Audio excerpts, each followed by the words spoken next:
Сәлеметсіздер ме? Мен Қарағанды облысы Шет ауданы Ақжал кенті Шырман Батталов атындағы Тірек мектеп ресурстық орталығының тарих пәнінің оқытушысы Тәкен Қарақат Қуанышқызы. Ой, молодец, давайте сәттілік.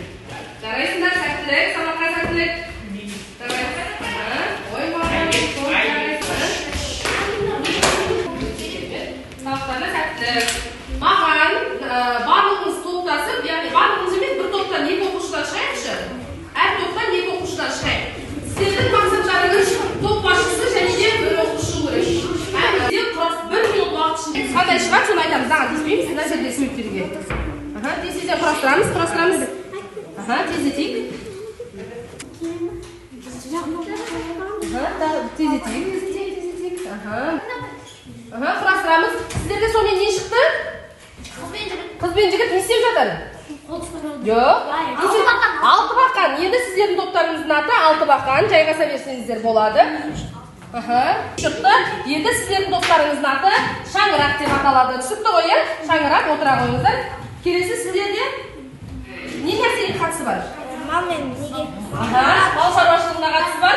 Сіздердің топтарыңыздың аты қамбар ата деп беріледі. Сіздер алты бақанды алдыңыздар, иә? Сіздерде ме? Жақсы. Сіздерде шаңырақ, иә? Енді бұл топтардың аты сіздерде бәсі, яғни сіздерге фонарик алып шығу керек болады. Бұл жерде сіздер міне нақылы ішіндегі суретті анықтайсыздар. Яғни бұл қазір топпен жұмысқа топпен ақылдасасыздар. Енді қараңыздар, малдың түрлерін атаймыз, яғни түрлерін білеміз ғой, иә? Және аталған малдардан қандай дүниелер алынатынын айтатын боламыз. Түсінікті, иә? Енді сіздерге сіздерде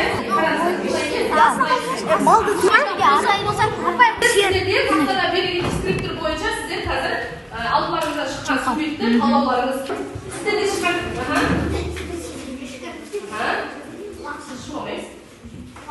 ешкі лағымен, яғни төлімен бірге атадық және малдың пірін атаймыз.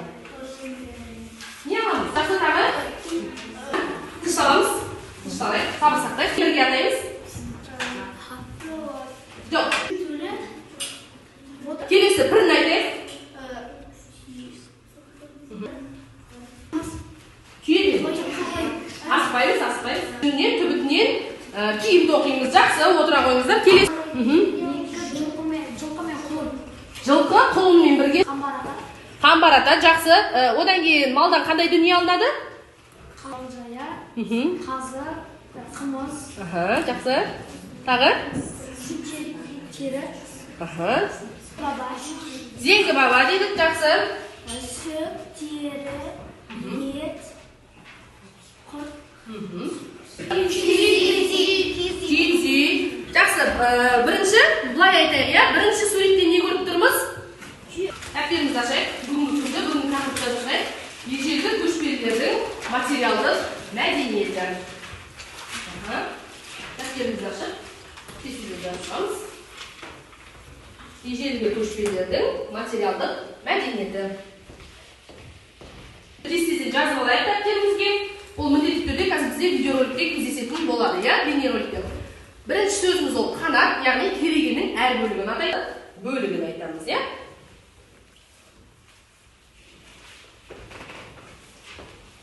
Бойынша қазір біз бейнеролик көретін боламыз. Міндетті түрде мұқият зер салып қараймыз. Бейнероликте материалдық мәдениетке халықтың күнделікті тұрмыс қажеттілігін өтейтін өмір сүруді қамтамасыз киіз үйдің ең жоғарғы бөлігі. Оның пішіні күмбез тәріздес. Ол уықтардың ұштарын біріктіріп ұстап тұрады. Шаңырақ бірнеше бөліктерден тұрады. Сіздерге қазір бұл жерде сұрақтар беріледі. Сол сұрақтарға мына жерде топ болып жауап бересіздер, иә? Топ басшылары келіп бір-бір сұрақтан алсын.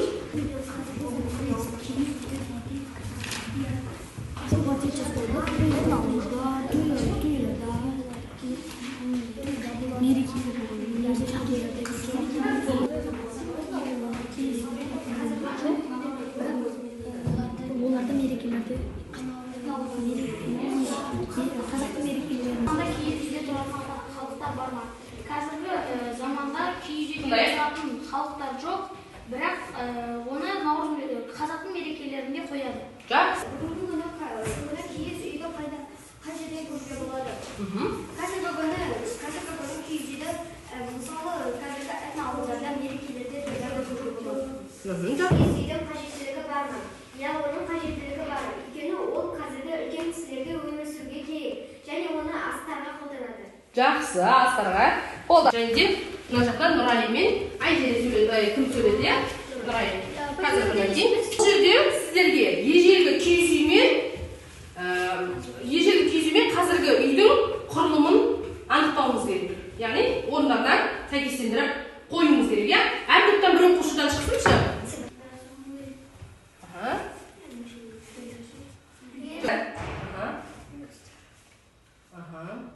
Жақсы. Мына жерде бізде оқып қалды, оны қана әмір жаз дейсің, иә? Қайда бару керек? Жақсы. Енді соңында жүннен жасалған, былғары теріден жасалған және ағаштан жасалған құрылымдарын жазып шығасыздар. Жазып, маған айтасыздар. Түсінікті ғой, иә?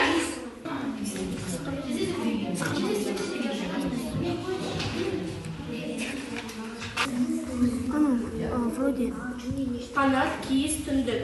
Мысалдан теріден жасалған сықырлауық, ағаштан жасалған оқ шаңырақ. Тынышталайық. Қандай? Былғары теріден жасалған бұлғардан теріден жасалған көрпеше, түндік кілем, ағаштан жасалған шаңырақ, қанат сүйек. Киіз, елге шаңырақ, сықырлауық дейміз. Бойынша суреттер берілген, сол суреттерге байланысты бір топтар бір-біріңізге тілек айтасыздар, иә?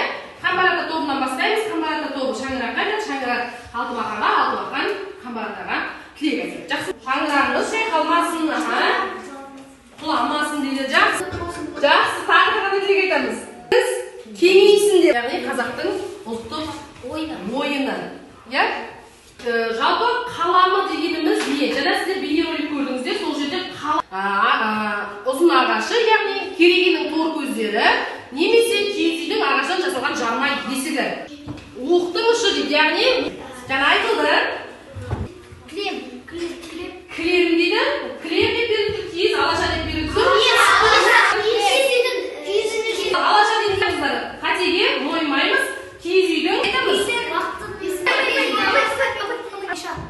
Маңдайша не табалдырықты қосатын және кереге түсетін. Дұрыс айтасыз.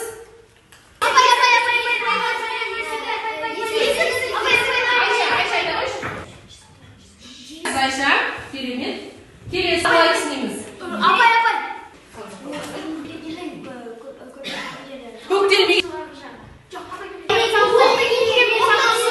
Нұралиның тобына бұйырды, иә, қазір?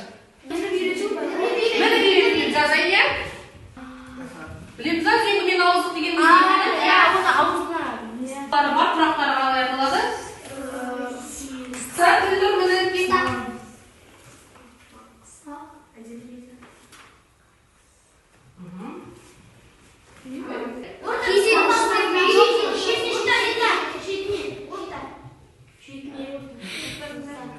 Дұрыс айтады, Әбу Бәкірдің жауабы дұрыс, иә? Жабдығының атаулары білесіңдер? Киіз жабдығының атаулары. Зере шыға ғой? Жоқ, бір сөзім шықсын, иә? Бір сөзім шықсын. Ой арқылы сол сөзді табуымыз керек. Түсініп ма? Қоя саламыз. Отырамыз? Ойланамыз? Тезі. Яғни, жақсы. Айша.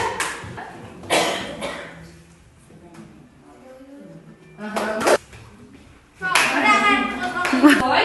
Үйге тапсырма. Ежелгі қазақтардың дүниетанымы тақырыбын оқытты. Мал жайылымы туралы өткен болатпыз. Бүгін киіз үй туралы өттік. Келесі сабақта біздің өтетініміз ол салт дәстүрлер бойынша, иә? Жазаламыз, тез күнделікке жазаламыз.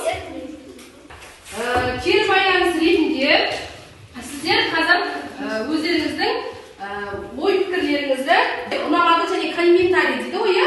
Комментарий жазып бересіздер. Және мен достарыммен бөлісетін боламын десеңіздер, не жайлы бөлісесіздер, сол туралы жазып өтесіздер, иә? Лайк басамыз.